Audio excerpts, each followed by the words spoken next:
नमस्कार मेरे प्यारे साथियों, मैं डीपी आज एक नए वीडियो के साथ हूँ आप लोगों के सामने। आज का मेरा विषय है नेपाल में हिंसा। भ्रष्ट नेताओं को हटाने या जो भी सोशल मीडिया पर बैन लगा हुआ था उसके खिलाफ जो भी लीडरशिप सामने आए और इतनी बड़ी हिंसा को अंजाम दे गए, आज हम उसी पर बात करेंगे कि क्या ये वही नेपाली हैं जो अपने देश को प्राण से चाहते हैं, या इसमें कोई और शामिल हैं। तो सबसे पहले आइए बात करते हैं हम लोग इसका नेतृत्व किसने किया था। तो सुदन गुरंग का नाम आता है। इनका एक एनजीओ है हामी नेपाल, और यही संगठन जो है ये सब वो कर रहा था। अब ये यंग लड़का सुदन गुरंग, आप लोगों ने इसकी फ़ोटो देखा होगा, बड़े स्टाइल से चश्मा वश्मा लगा करके।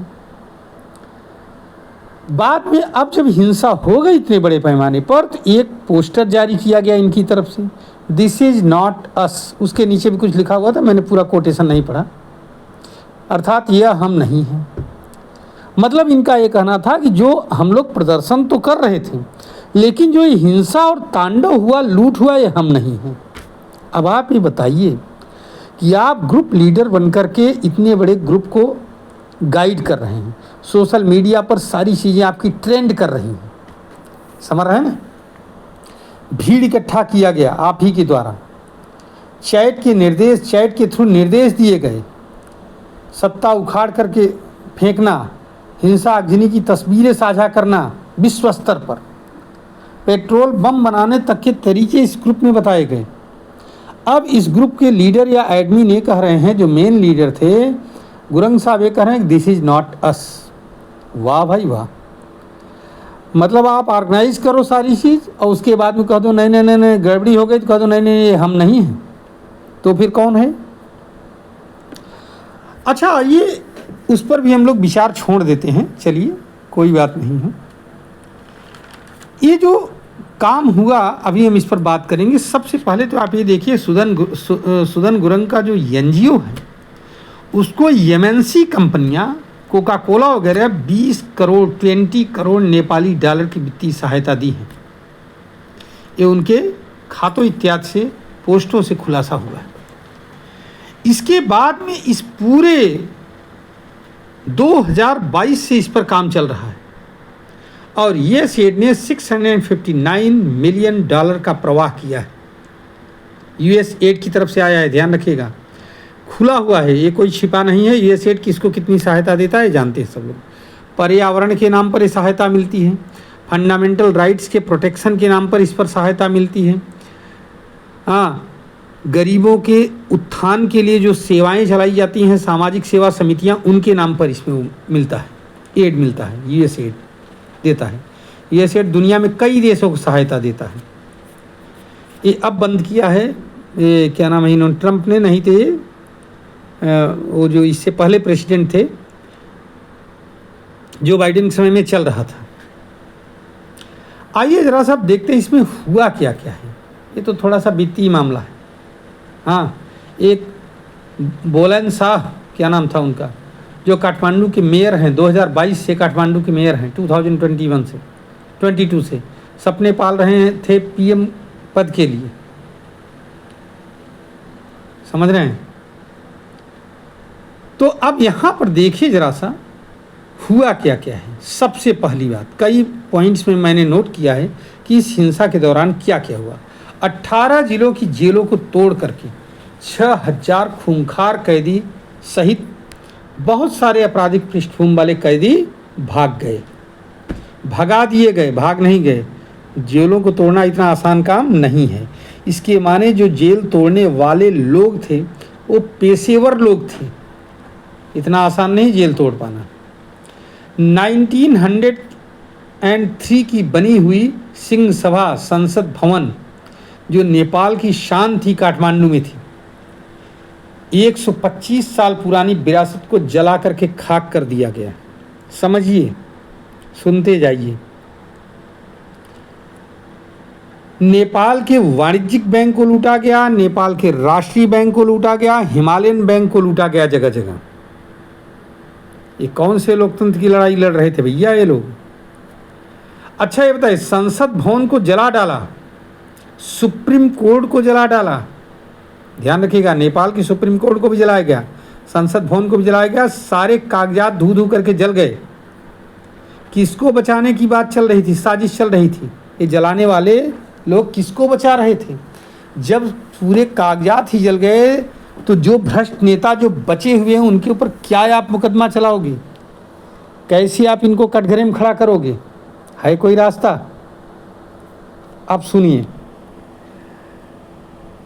तमाम 5 स्टार होटल, अभी बताता हूँ, हिल्टन सहित, जो कि हिल्टन का तो आ रहा था उसमें, पर्यटन में की जो रीढ़ है, होटल मोटेल और तमाम जो है होटल्स को जला करके खाक कर दिया गया।